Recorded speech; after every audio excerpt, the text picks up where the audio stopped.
Doctor leader Guvvala Balaraju Telangana ఉద్యమంలో ఎగిసిన ఒక ఉద్యమ కిరీటం, స్వయం కృషితో నిత్యం పట్టుదలతో పైకొచ్చిన నాయకత్వం, అచ్చంపేటకే వన్నె తెచ్చిన రాజకీయం. కానీ ఒక్కసారి ఓటమితోటి మొత్తం రాజకీయ చరిత్రను మార్చేసిన చాణక్యం. ఇప్పుడు భారత్ కోసం, భవిష్యత్ కోసం అంటూ భారతీయ జనతా పార్టీలో చేరారు. మరి ఈ భారత్ కోసం, భవిష్యత్ కోసం ఏం చేయబోతున్నారు, ఆయన ఫ్యూచర్ ప్రణాళికలు ఏంటి తెలుసుకోవడానికి మనతో పాటు ఈరోజు మనతోటి ఉన్నారు. ఆయన అడిగి మరిన్ని వివరాలు తెలుసుకుందాం. అన్న నమస్తే. నమస్తే. సో అన్న, మీరు 17 ఏళ్ళు రాజకీయ ప్రస్థానం, దాదాపుగా ఉద్యమ కాలము, పార్టీ కాలము చూస్తే 2001 నుంచి ఉద్యమంలో కొనసాగుతున్నారు. ఒక్కటేసారి పార్టీని వదలడానికి, ఒక ఓటమికి ఇంత పార్టీ మారాల్సిన అవసరం ఉందా? ఒక్క ఓటమి కాదు, 2 ఓటములు. నా పొలిటికల్ కెరియర్ బిగినింగే ఓటమితో మొదలైంది. నేను 2009లో ఎమ్మెల్యే కావాల్సినటువంటి వాడిని పార్టీ ఆదేశం మేరకు ఎంపీగా పోటీ చేసి త్రుటిలో ఓటమి పాల్గొనడం జరిగింది. ఓటమితో నా కెరియర్ బిగిన్ అయింది. మన ఓటమితో నా ఆలోచనల్లో మార్పు రావడం జరిగింది. సో పార్టీ జనరల్గా పార్టీ మారితే పార్టీలో మాకు అసంతృప్తి ఉంది, పార్టీ మమ్మల్ని పట్టించుకోలేదు అంటారు. గువ్వల బాలరాజు విషయంలో ఎంపీగా టికెట్ ఇచ్చింది, 3 సార్లు ఎమ్మెల్యే టికెట్ ఇచ్చింది, జిల్లాకు అధ్యక్షుని చేసింది, విప్పుని చేసింది. ఇంకా ఏం చేస్తే పార్టీ వీళ్ళకి ఇంకా చేసిందన్న సంతృప్తి కలుగుతుంది అన్న ఒక ఈరోజు వాదన వినిపిస్తుంది. ఏం చేస్తే మీరు పార్టీ మారుకుంటూ ఉంటారు? కేసీఆర్ గారు చెప్పిన మాటను పాటిస్తే పార్టీ మారకుండా ఉండేవాడిని. కేసీఆర్ గారు చెప్పిన మాట ఏందో మీకు ఉండుండొచ్చు. వాస్తవంగా ప్రజాస్వామ్యంలో ఎన్నికల ప్రక్రియ అంటూ ఉంటుంది. ప్రతి రాజకీయ పార్టీకి గెలుపే ప్రామాణికంగా ఉంటుంది. కానీ గెలుపోవటంలో అనేది ఎన్నికల సమయం ఒక 2 నెలలు, 3 నెలలు, 1 నెల అంత మాత్రమే ఉండాలి. కానీ ప్రతి నిమిషం కూడా రాజకీయ కోణంలోనే గెలుపు ఓటంలో యావతోనే ఉండడం అనేది రాజకీయ పార్టీలకు కానీ సమాజానికి కానీ శ్రేయస్కరం కాదు. కాబట్టి రాజకీయాల్లో గెలుపోవటంలోనూ ఓటర్ మహాశయులు నిర్ణయిస్తారు. కానీ రాజకీయ పార్టీల పంతా ఏ రకంగా ఉండాలంటే, ఎన్నికలప్పుడు ప్రజలు ఏ తీర్పు ఇచ్చినా దాన్ని స్వీకరించి ప్రజలను గెలిపించేటువంటి ప్రయత్నంలో ఉండాలి. కానీ ప్రజలను గెలిపించే ప్రయత్నం కాదు కదా, ప్రజల పక్షం వహించి కొట్లాడేటువంటి స్పిరిట్ను కూడా బీఆర్ఎస్ పార్టీ కోల్పోయింది. దానివల్లనే నేను నా పంతాన్ని మార్చుకోవాల్సి వచ్చింది. సో ఇప్పుడు కాంగ్రెస్ పార్టీ అధికారంలో ఉన్నది. బీఆర్ఎస్ పార్టీ కాకుండా బీజేపీ కాంగ్రెస్ పార్టీతో బలంగా పోట్లాడగలదనే నమ్మకంతో మీరు ఈ పార్టీలో జాయిన్ అయ్యారా? అది కాదు. వాస్తవంగా బీఆర్ఎస్ పార్టీ లేదంటే అధికార పార్టీలోకి వెళ్తే తప్పకుండా నాకు చెడ్డ పేరు వచ్చే అవకాశం ఉంటుంది. అదే కాకుండా ఈరోజు దేశవ్యాప్తంగా రాష్ట్రంలో కూడా కాంగ్రెస్ పార్టీ వైఖరి ఏ రకంగా ఉంది, పార్టీ కాంగ్రెస్ ప్రభుత్వం అవలంబిస్తున్నటువంటి ప్రజా వ్యతిరేక విధానాలు ఏ రకంగా ఉన్నాయి, ఏ రకంగా ప్రజలకు హామీలు ఇచ్చి విఫలం చెందింది కాంగ్రెస్ ప్రభుత్వం, ఇవన్నీ కూడా తెలుసు. కాబట్టి తెలిసి మళ్ళీ నేను తప్పు చేయడం కరెక్ట్ కాదు అనే ఆలోచనతోన ఒక జాతీయ భావము, ఒక క్రమశిక్షణతో మోడీ గారి నాయకత్వంలో బీజేపీ పార్టీ దేశం కోసం, సమాజం కోసం, అణగారిన వర్గాల కోసం ఆలోచిస్తూ ఈరోజు ప్రపంచమంతా కూడా ఆర్థిక మాధ్యమంతో అతలాకుతలం అవుతూ ఉంటే, మోడీ గారు తనకున్నటువంటి అపారమైనటువంటి అనుభవం కారణంగా ఒక పక్క దేశానికి రక్షణగా ఉంటూనే మరోపక్క సమాజంలో ఉన్నటువంటి వారి సిద్ధాంతమే అంత్యోదయ, సమాజంలో ఉన్నటువంటి ఈ రుగ్మతలను వైదొలగించే ప్రయత్నంలో వారు చేస్తున్నటువంటి ప్రయత్నానికి గాను ఆకర్షితున్నాయి. నేను బీజేపీ అవుతేనే బాగుంటుంది అనే ఆలోచనతోనే చేరడం జరిగింది. సో మీరు బీజేపీ పార్టీలకు పోవడానికి మీరు చెప్తున్న సిద్ధాంతాలు బాగున్నాయి. కాకపోతే మీరు బీఆర్ఎస్ పార్టీలో ఉన్నప్పుడు మోయినాబాద్ ఫామ్ హౌస్ ఒక ఇష్యూ జరిగింది. ఆ ఫామ్ హౌస్లో ఎవరైతే ఉన్నారో గువ్వల బాలరాజు, ఒక హర్షవర్ధన్ కానీ, ఒక రేఖా కాంతారావు కానీ, వీళ్ళందరినీ పార్టీ మార్చడంలో భాగంగానే ఈ ఆపరేషన్ జరిగింది. అందులో భాగంగానే గువ్వల బాలరాజు కూడా బీజేపీలోకి వెళ్ళారు. వాస్తవానికి ముఖ్యమంత్రి జిల్లాల నుంచి ఉన్న వ్యక్తి పార్టీ మారితే ముఖ్యమంత్రి వైపు వెళ్లకుండా బీజేపీ వైపుకి వెళ్ళడానికి కారణం ఆ రోజు జరిగిన మంత్రాంగమే అంటున్నారు. ఈరోజు ముఖ్యమంత్రి అంటే ముఖ్యమంత్రి తరహాలో వ్యవహరిస్తే, ముఖ్యమంత్రి హోదాకు తగ్గట్టుగా వ్యవహరిస్తే తప్పకుండా ఆలోచించేవాన్నేమో. కానీ ఈరోజు ఏ ఎండకు ఆ గొడుగు పడుతూ, నోటికొచ్చిన పదజాలంతో మాట్లాడుతూ, ఇచ్చిన హామీలను విస్మరిస్తూ, మళ్ళీ నేను ఇంకొకసారి నేనే 34 వరకు ముఖ్యమంత్రిగా ఉంటా అని ప్రగల్భాలు పలుకుతూ ఉంటే కాంగ్రెస్ పార్టీలోకి పోవడానికి ఎట్లా ఉంటుంది అవకాశం? ఈరోజు నిజమే మీరు అన్నట్టు రేవంత్ రెడ్డి గారు నా సొంత నియోజకవర్గం. వారు బేసికల్గా నేను ఎంపీగా పోటీ చేసినప్పుడు వారు మొదటిసారి ఎమ్మెల్యేగా పోటీ చేయడం జరిగింది. ఆ సందర్భంలో కానీ ప్రతి సందర్భం ముఖ్యమంత్రి అయిన తర్వాత అయితే నేను కలవలేదు, మేము ఎక్కడ తారసపడలేదు. ఒకవేళ ఎక్కడైనా ఫంక్షన్స్లో కనిపించినా వారు నన్ను చూసి ఉండొచ్చు, నేను వారిని చూసి ఉండొచ్చు, కానీ మాట్లాడే ప్రయత్నం కానీ అటువంటివి జరగలేదు. కానీ అంతకుముందు ఎక్కడ కలిసినా కానీ చాలా ఆప్యాయతగా మాట్లాడేవాళ్ళం, మాట్లాడుకునేవాళ్ళం. వారు గువ్వల బాలరాజ్ మా ఎమ్మెల్యే గారు, నేను వారి ఓటర్ను అని చాలా నవ్వుతూ మాట్లాడడము, ఇంట్రడ్యూస్ చేయడము, మాట్లాడే పరిస్థితి ఉండేది. కానీ ఈరోజు ముఖ్యమంత్రి అన్నప్పుడు మరి ముఖ్యంగా నేను నల్లమల బిడ్డను అని మాట్లాడుతున్నటువంటి ముఖ్యమంత్రి గారు నేను సాధించిన అచ్చంపేట లిఫ్ట్ ఇరిగేషన్ స్కీమ్ దాదాపుగా 2400 కోట్ల రూపాయలతో సాధించినటువంటి అచ్చంపేట లిఫ్ట్ ఇరిగేషన్ స్కీమ్ను నేను ఇక్కడనే పుట్టినా ఇక్కడనే చేస్తా అని మాట్లాడుతున్నటువంటి చాలామంది ఇప్పటి వరకు ఆ ప్రాజెక్టు విషయంలో నోరు మెదపడం లేదు. అదే మాదిరిగా బీఆర్ఎస్ పార్టీ కూడా ఏం తక్కువ తినలేదు. బీఆర్ఎస్ పార్టీ నేను గెలిచిన తర్వాత 2014లో నేను గెలవక ముందు నుంచి కూడా పదే పదే అక్కడ ఉన్నటువంటి పరిస్థితులను కేసీఆర్ గారికి వివరిస్తూ వచ్చేవాడిని. మీకెందుకు సర్వరోగాన్ని నివారణి జిందా తిలిస్మాత్, మనం తెలంగాణ రాష్ట్రాన్ని సాధించుకునే ప్రయత్నంలో ఉందాం. మన ఎజెండానే, మన ట్యాగ్ లైనే నీళ్లు, నిధులు, ఉద్యోగాలు కదా. ఖచ్చితంగా మనం అదే దిశగా ముందుకు పోదాం. అచ్చంపేట దరిద్రం మొత్తం వైదొలుగుతుంది. మనం గెలవాలి. మనకున్నటువంటి కృష్ణా జలాల్లో మన వాటాను దక్కించుకుందాం. మన ఎదలపైన పారుతూ ఉంది కృష్ణ, ఇంకా తాగడానికి నీటికి కూడా నోచుకునేటువంటి పరిస్థితి, వ్యవసాయానికి పక్కన పెట్టు అని మాట్లాడుకున్నటువంటి సందర్భాలు, వాటిపైన పాటలు పాడడము, మా ప్రాంతంలో కూడా కళాకారులు అద్భుతంగా అక్కడ ఉన్నటువంటి సమస్య, అక్కడ ఉన్నటువంటి వనరుల గురించి అద్భుతంగా వాదన వినిపిస్తూ పాటల రూపంలో వాళ్ళ కళలను ప్రదర్శిస్తూ తెలిపేటువంటి ప్రయత్నం చేసినారు. కేసీఆర్ గారికి ఇవన్నీ విషయాల పట్ల అవగాహన ఉన్నప్పటికీ నాకు బాగా గుర్తు, హుస్నాబాద్ కాన్స్టిట్యున్సీకి పల్లె ప్రగతి కార్యక్రమానికి శ్రీకారం చుట్టిన రోజు నేను కేసీఆర్ గారి వెంట, నేను అక్కడి ఆ జిల్లావాసి కానప్పటికీ, ఆ జిల్లా ప్రజాప్రతినిధి కానప్పటికీ, మంత్రిని కానప్పటికీ, నాకేం అక్కడ వెళ్ళడానికి హోదా లేనప్పటికీ కేసీఆర్ గారే ప్రత్యేకంగా కొంత యువకులు మీరందరూ రావాలని చెప్పేసి నన్ను ప్రత్యేకంగా తన వెంట తీసుకొని వెళ్ళడం జరిగింది. అక్కడ వెళ్ళే సమయంలో నేను మాట్లాడడం జరిగింది. సరే, మనం అనుకున్నాం కదా దీనికి కొంచెం తొందరగా శ్రీకారం చుడితే బాగుంటుందంటే, వ్యాప్కోస్ అనే సంస్థకు మనం ఆదేశాలు ఇచ్చినాం, సర్వే కూడా నడుస్తూ ఉంది కదా, మనం తొందరనే అచ్చంపేటకు వెళ్దాం, ఫౌండేషన్ వేద్దామని చెప్పేసి మాట్లాడడం జరిగింది. అదే విషయాన్ని మళ్ళీ నేను ప్రజల్లో చెప్పొచ్చు కదా సార్ అంటే, అరే ఎందుకు చెప్పొద్దు, వెంబడే వెళ్ళి ప్రెస్ మీట్ పెట్టు అని చెప్పడం వల్ల దాదాపుగా 8-9 సంవత్సరాల్లో ఒక 100 సార్లు ప్రెస్ మీట్ పెట్టుండొచ్చు. నేను 100 సార్లు చెప్పొచ్చు ప్రజలకు.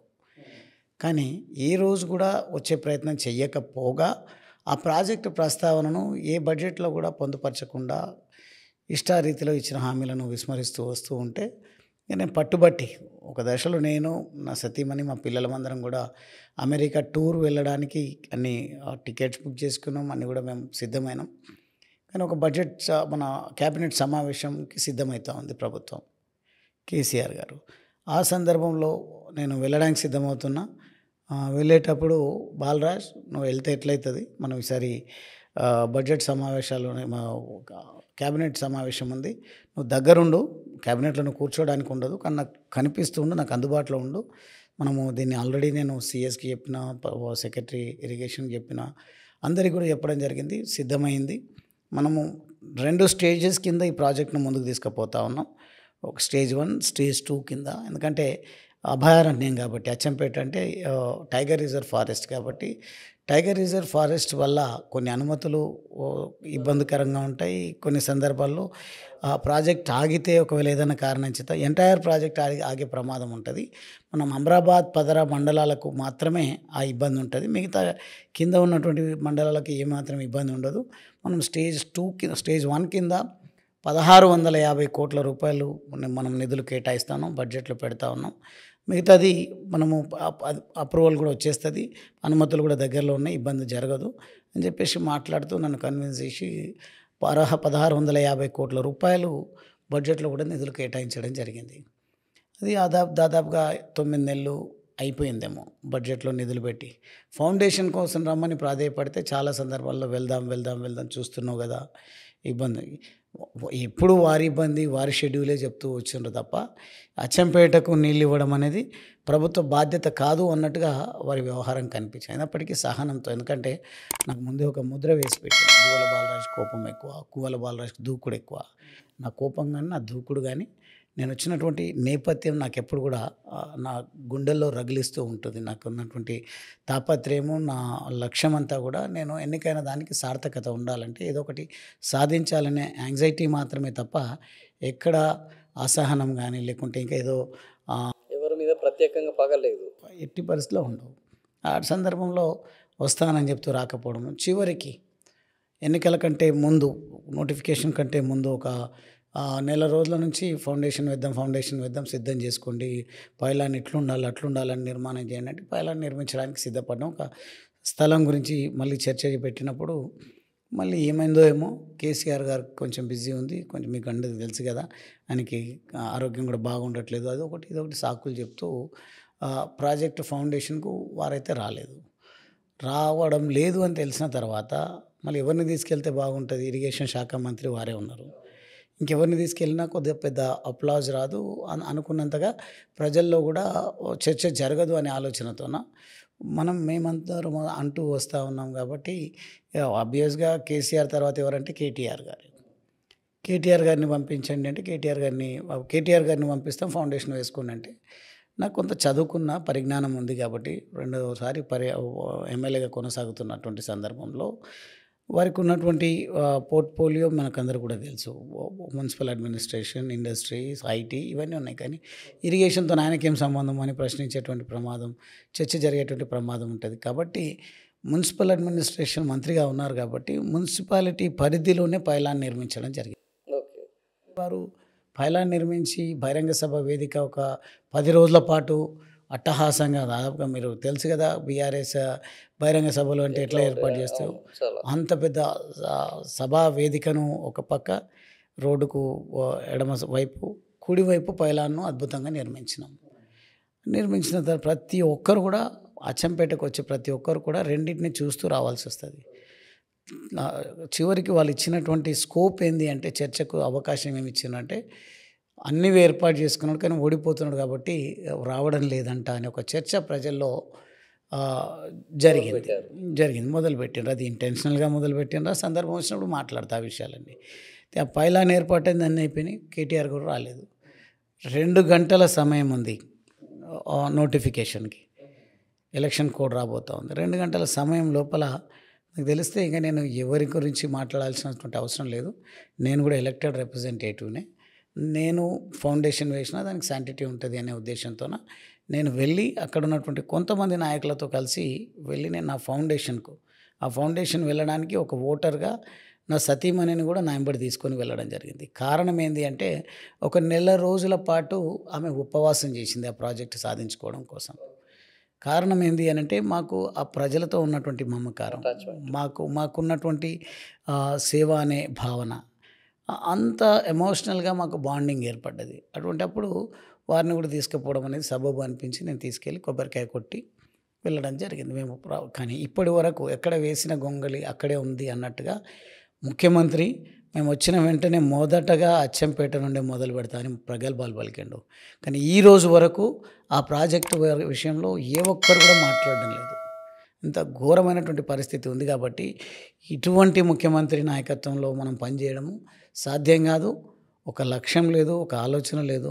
ఎప్పుడు తన డబ్బు తాను కొట్టుకుంటూ, నేను తొక్కుకుంటూ వచ్చిన, పడి లేచిన, నన్ను కుట్రలకు గురైనా, లేకుంటే నేను జైలుకు ఉన్నా, నేను చెప్పకూడదు తిన్నా, ఇవి మాట్లాడడమే సరిపోతుంది తప్ప ప్రజలకు ఏం ఒరగబెడుతున్నామనే దానిపైన ఎప్పుడు కూడా చర్చ జరపడం లేదు.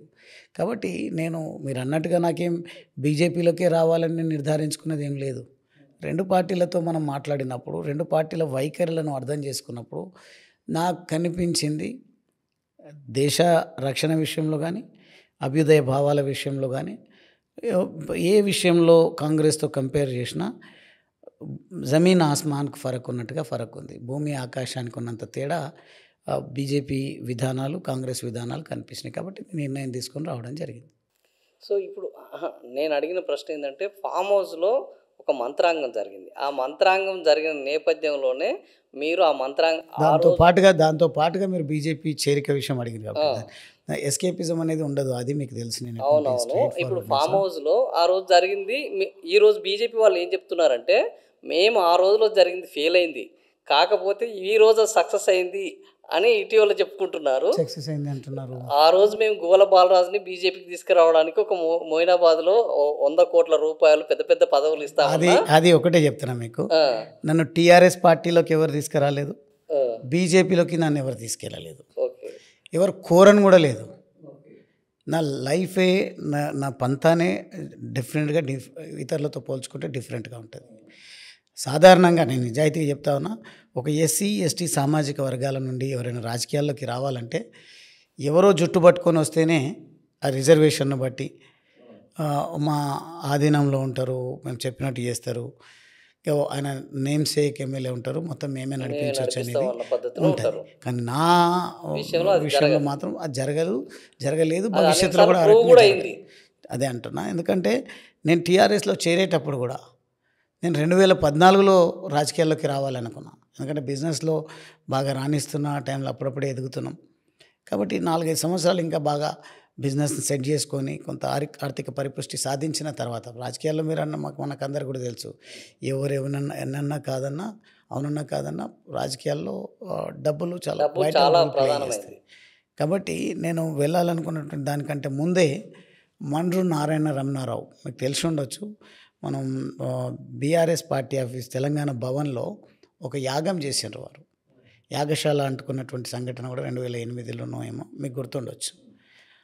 వారు ఒకానొక సందర్భంలో ద్వారకా హోటల్ లక్కీ కప్పుల్లో మా ఫ్రెండ్ అతని శిష్యుడు. నేను అప్పుడు నాకేం సూపర్‌స్టిషన్స్ ఉండవు. లేకుంటే నేను వర్క్ ఈజ్ వర్షిప్ అనేది నా విధానం. అక్కడికెళ్ళినప్పుడు వారు నన్ను చూసిన తర్వాత నేనేమో క్యాజువల్‌గా ఉన్నా. అందరేమో వచ్చి వారికి కాళ్ళు మొక్కుతున్నారు. వారితో మాట్లాడుతున్నారు. వారికి చాలా గౌరవం ఇస్తున్నారు. నేనేమో యంగ్ ఉన్నప్పుడు పెద్దగా ఇవన్నీ మనకి లేవు. అవసరం లేదనుకున్నారు. అవసరం లేదని కాదు కానీ నేను నా పనులలో నేను ఫోన్లలో ఉన్నా. ఎవరి అబ్బాయి ఇంత ఫోన్‌లో మాట్లాడుతుంది బాగా బిజీ ఉన్నట్టున్నాడు అది అని క్యాజువల్‌గా వచ్చి ఏం చేస్తావు అంటే ఇట్లా వ్యాపారం చేస్తుంటే మీ చెయ్యి చూపించండి అని ఇట్లా చెయ్యి లాగి నా చెయ్యి చూసి ఎందుకు రాజకీయాలకు ఇష్టం లేదంటే నా లక్ష్యమే ఇదే పొగరుతో అనడం జరిగింది. నా అంబిషన్ నా లక్ష్యమే రాజకీయాలు. నేను ఎమ్మెల్యే కావడం అనేది నా ఆశయం అన్న. మళ్ళీ ఎందుకు వద్దనుకుంటున్నావు? ఎందుకు చేరడం లేదు ఏదైనా పార్టీలో అంటే, ఇప్పుడు ఎవడు దేక్తాడు అని తెలంగాణ భాషలో నేను మాట్లాడడం జరిగింది. ఆయన ఆశ్చర్యపోయిండ్రు. ఈ పిల్లోడేంది ఇంత స్ట్రెయిట్‌గా మాట్లాడుతున్నాడు. ఇదేంది ఏమో పదమన్నారు ఏంటిది ఇది అంటే, మమ్మల్ని ఎవరు చూస్తారు ఈ టైంలో యంగ్ ఉన్నా కదా నేను. నాకేం పొలిటికల్ బ్యాక్‌గ్రౌండ్ లేదు. నేనేం ఫెమిలియర్ ఫిగర్ కాదు. అంటే అట్లెందుకు అనుకుంటున్నావు? నీకు ఎవరిని కలవాలి నువ్వు చెప్పు. నేను కల్పిస్తా. వైఎస్ రాజశేఖర రెడ్డి గారిని కలుస్తావా? అదేవిధంగా చంద్రబాబు నాయుడు గారిని కలుస్తావా? కేసీఆర్ గారిని కలుస్తావా? ఎవరిని కలవాలనో చెప్పి నేను కల్పిస్తా అన్నారు. నేను నేను నేను కూడా చాలా స్పాంటేనియస్‌గా నిర్ణయాలు తీసుకుంటా కొన్ని సందర్భాల్లో. కేసీఆర్ గారిని కల్పించండి అన్న. అంటే నిజాయితీగా చెప్తా ఉన్నా తెలంగాణ వాదం కంటే, తెలంగాణ రాష్ట్ర సాధన కంటే నా ఇన్‌బిల్ట్ ఉన్నటువంటి లక్ష్యం ఏంది, ఆలోచన ఏంది అంటే నేను ఎమ్మెల్యే కావాలని. అప్పుడు కాంగ్రెస్ పార్టీలోనో, తెలుగుదేశం పార్టీలోనో చేరినట్టయితే ఎవరికో జై కొట్టాల్సొస్తది. లేకుంటే ఎవరినో ఓవర్‌టేక్ చేయాల్సొస్తది. మనం రైట్ రాయల్‌గా మనమే నిర్మించుకొని వెళ్దామని టీఆర్ఎస్ అంటే మీకు తెలియంది కాదు. మహబూబ్ నగర్ జిల్లా అంటే ఒక ఆంధ్రప్రదేశో, రాయలసీమ లాగానో ఉండేటువంటి వాతావరణం. ఆ టైంలో నేను టీఆర్ఎస్ కేసీఆర్‌ని గెలిపించానంటే, అట్లెందుకు అనుకుంటున్నావు తెలంగాణ కావాలని? నాకు తెలంగాణ కావాలనేది మా అందరికి ఉంది. వారు రాజమండ్రి నుంచి. తెలంగాణ కావాలనేది ప్రజల కోరిక. కానీ దానికంటే ముఖ్యంగా నాకు ఈ లక్ష్యం ఉంది. అక్కడికి వెళ్తే నన్ను ఎవరు మళ్ళీ నేను కింద వేరే వాళ్ళ జెండాలు పట్టుకొని వాళ్ళ పేర్లతో నినాదాలు ఇవ్వడం నాకు ఇష్టం లేదు. ఇట్లా చేస్తే నేను పని చేసుకుంటూ వస్తే ఈరోజు కాకుండా ఇంకో 10 సంవత్సరాలకు ఎమ్మెల్యే కాకుండా పోతానంటే, ఈ ఐడియా బాగుందయ్యా మనం వెళ్దాం నడు అని తీసుకెళ్ళాను. అప్పుడు రంజాన్ రోజులు. టీఆర్ఎస్ పార్టీ ఆఫ్ తెలంగాణ భవన్‌లో పార్టీ తరఫున ఇఫ్తార్ విందు ఇస్తున్నారు. కేసీఆర్ గారు ఒక 10 నిమిషాల్లో అక్కడికి వెళ్ళాలి. మేము అప్పుడు ఆ టైంకి వెళ్ళినాం. రమణారావు గారిని కేసీఆర్ గారు పలకరించడం, కేసీఆర్ గారిని రమణారావు గారు పలకరించడం, ఆ టైంలో నన్ను పరిచయం చేసి ఒక యువకుడిని మీకు అప్పగిస్తున్నాను సార్, మీరు బాగా వాడుకోండి ఈ అబ్బాయిని, మా ఫైర్ ఉంది అది ఇది అని చెప్పిండ్రు.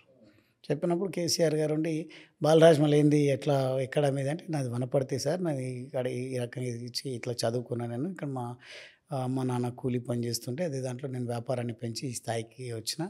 నేను ఇంకో 4, 5 సంవత్సరాలు పని చేసుకుందాం అనుకున్నా. కానీ వీరు వెంటనే మీ పేరు చెప్పేసరికి నాకు కూడా కొంత తెలంగాణ వాదం ఉంది. నాకు అన్నీ కూడా చూస్తున్నాం కదా పరిస్థితులను. ప్రజల ఆకాంక్ష గట్టిగా ఉంది, ప్రబలంగా ఉంది కాబట్టి నేను అట్లా అనుకొని వచ్చిన. అంటే ఏమవుతావు, ఎమ్మెల్యే అవుతావా, ఎంపీ అవుతావా అని within the fraction of seconds మినిట్స్లోనే అడిగాను. అంటే మళ్ళీ నేను కొంచెం క్వశ్చన్ మార్క్లో నా ఫేస్ చూసి సరే ఆలోచించుకొని రా 4 రోజుల తర్వాత అన్నారు. వెళ్ళడం జరిగింది. వెళ్ళిన తర్వాత నేను ఆలోచించుకొని మళ్ళీ వెళ్ళినప్పుడు ఏం బాలరాజు ఏంది అంటే ఎమ్మెల్యే ఎంపీ అవన్నీ తర్వాత సార్, మీరు ఏదైనా నాకు అసెంబ్లీ సెగ్మెంట్ అప్పగించండి, నేను పని చేస్తూ పోతాను. ఎందుకంటే మనము ఎంపీ కావాలంటే పని చేయాలి కదా. పని చేయకుండా ఏడైతే ఇప్పుడు నేను బీజేపీలో కూడా నాది అదే కండిషన్ అంటే అదే విషయం చెప్పి నేను వచ్చిన. నాకు ఎమ్మెల్యే ఎంపీ కావాలనే కాంక్ష ఏం లేదు. ఒకసారి ఎమ్మెల్యే కావాలనుకున్నా, 2 సార్లు ఎమ్మెల్యే అయినా భగవంతుడి ఆశీర్వాదంతో మా తల్లిదండ్రుల దీవెనలతో. ఈ పార్టీలోకి వచ్చి నేను పార్టీకి నేను ఏమైనా ఉపయోగపడతా అంటే నాకు మీరు ఏమైనా బాధ్యతలు ఇచ్చినప్పుడు, బాధ్యతలు అంటే పని చేసే స్వేచ్ఛ ఇస్తే పని చేస్తూ పోతున్న తరుణంలో నిజంగా నేను ఫిట్ అనుకుంటే అవకాశం ఇవ్వండి. లేదు అని అంటే ఎంతోమంది మనం చూసినట్టయితే దేశం కోసం ఎన్నో త్యాగాలు, జన్మనిచ్చిన తల్లిదండ్రులను వదులుకొని, తోడబుట్టిన అక్కా చెల్లెల అన్నదమ్ములను వదులుకొని దేశం కోసం పాటుపడుతున్నటువంటి వాళ్ళను చాలామంది చూసినాక ప్రధాని మోడీ గారే ఈరోజు ఆ రకంగా దేశభక్తి కలిగి ఉండి ఈరోజు దేశానికి రక్షణగా ఉంటూ సేవ చేస్తూ ఉన్నారు. కాబట్టి వాళ్ళని చూస్తే మన త్యాగం చాలా చిన్నది. నేను ఇక్కడ నుంచి మీరు ఏ బాధ్యతలు, నాకు జమ్మూ కాశ్మీర్లో ఏదైనా బాధ్యత ఇచ్చి పార్టీని స్ట్రెంథెన్ చేయడం కోసం, మన ఐడియాలజీని ముందుకు తీసుకుపోవడం కోసం కనుక నాకు బాధ్యత ఇస్తే అక్కడ కూడా వెళ్ళి నేను పని చేయడానికి సిద్ధంగా ఉంటానని నేను ఎవరినైతే పెద్దలను కలవడం జరిగిందో అంత నిజాయితీగా చెప్పడం జరిగింది. ఇప్పుడు కూడా మీ ద్వారా కూడా నేను తెలియజేయదలుచుకున్నా, ఎట్టి పరిస్థితుల్లో నాకు పదవుల కాంక్ష కాకుండా నాకంటూ ఒక లక్ష్యం ఉంటుంది. ఎప్పుడైనా నేను ప్రజలకు సేవ చేయాలనే ఆలోచనతోనే political power is master key అని బాబాసాహెబ్ అంబేద్కర్ చెప్పింది నాకు మెదడులో నాటుకుపోయింది. కాబట్టి రాజకీయాలని పంతా ఎంచుకోవడం జరిగింది. దాని తర్వాత కూడా మీరు చూసినట్టయితే ఎప్పుడు కూడా ఒక డెడికేటెడ్గా అంకిత భావంతో పనిచేసేటువంటి నైజం నాది.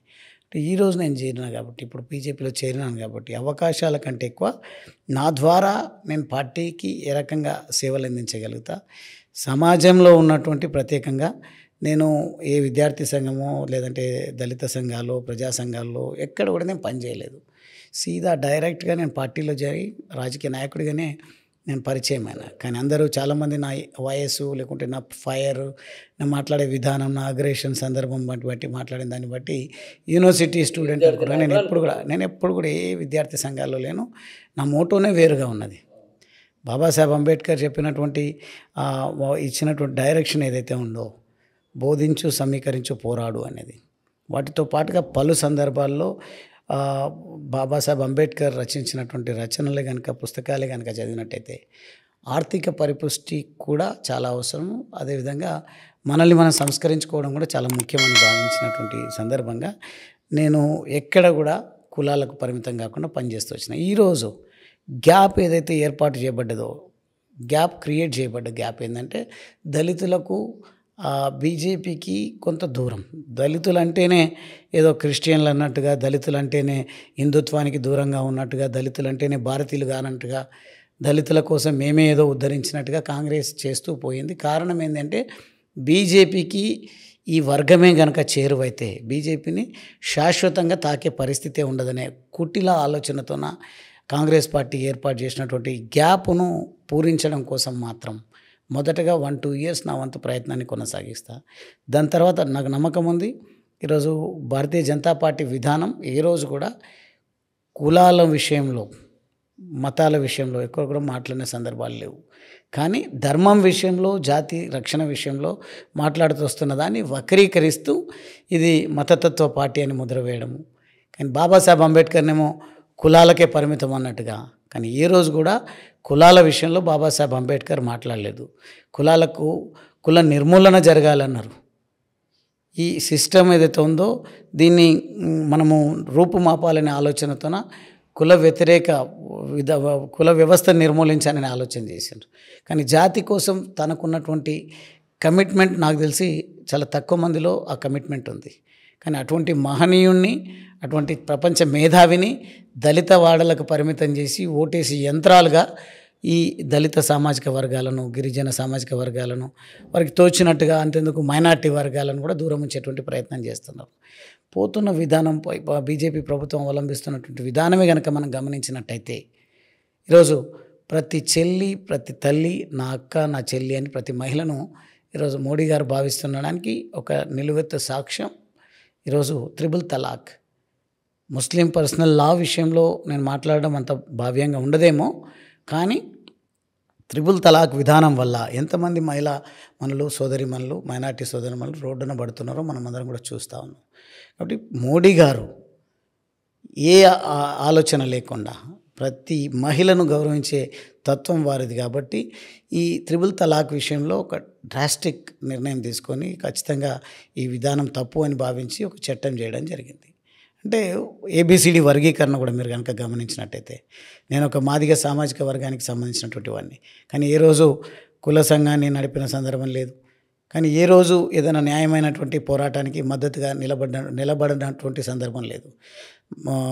మందకృష్ణ మాదిగ గారు చేసే ప్రతి పోరాటంలో ఉడతా భక్తిగా మా ప్రజెన్సో, మా సహకారమో ఏదో ఒకటి ఇస్తూ ఉన్నాం. ఎందుకంటే మాదిగ అయినటువంటి కారణంగా కాదు, న్యాయమైనటువంటి పోరాటం కాబట్టి. ఏబిసిడి వర్గీకరణ జరగాల్సినటువంటి అవసరం ఉంది కాబట్టి ఏబిసిడి వర్గీకరణ కోసం 30 సంవత్సరాలుగా మందకృష్ణ మాదిగ గారు పోరాటం చేస్తుంటే ప్రతి ఒక్కరు దాన్ని ఒక ఎజెండాగా పెట్టుకొని మేనిఫెస్టోలో పొందుపరిచి మాదిగల ఓట్లను దండుకునేటువంటి ప్రయత్నం చేశారు. కానీ దానికి సమస్యను పరిష్కరించేటువంటి మార్గంలో దిశగా ఎవరు ఆలోచన చేయలేదు. కానీ భారతీయ జనతా పార్టీ ఈరోజు ఆ రకమైనటువంటి నిర్ణయం తీసుకున్నది కాబట్టి ఏబిసిడి వర్గీకరణ కూడా జరిగిపోయింది. అంటే ఇట్లా ఆర్టికల్ 370 విషయంలో కానీ ఇట్లా చాలా సమస్యలకు పరిష్కారం బీజేపీ బీజేపీలో చేరారు. ఇంకా బీజేపీ ఎజెండాను మీరు చెప్తున్నారు ఇప్పుడు డైరెక్ట్. బీజేపీలో చేరడానికి కారణాలు ఇవే అని చెప్తున్నా. మీరు పొలిటికల్ పార్టీస్ వక్రీకరిస్తున్నట్టుగా వక్రీకరిస్తే సోషల్ పోస్ట్ కూడా ఒక పొలిటికల్ పార్టీ పక్షాన మాట్లాడుతున్నట్టుగా ఒక ఇంప్రెషన్ ఏర్పడుతుంది. కాబట్టి బీజేపీలో చేరడానికి కారణాలు ఏందో చెప్తున్నా ఆది గారు.